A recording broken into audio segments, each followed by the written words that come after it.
Hello there, my name is McHorse, and welcome to a new Blockbuster model series. In this series, I'll be covering how to work with custom models in Blockbuster. In this quick little video, I'll show you how to make models glow.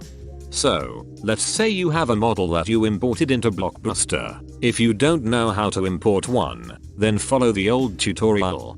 Anyways, open the model editor by pressing 0 key, and then clicking on the actor configuration item icon. Select the model you want to make glowing in the list, then select the limb you want to make glowing. Switch to the next page and disable lighting checkbox. Save the model, and you're done.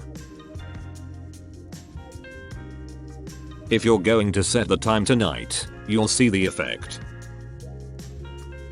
Meanwhile, shaders that have bloom option take this effect to another level. Different shaders could have a variety of effects, and color of the texture make it glow differently. You can play around with it.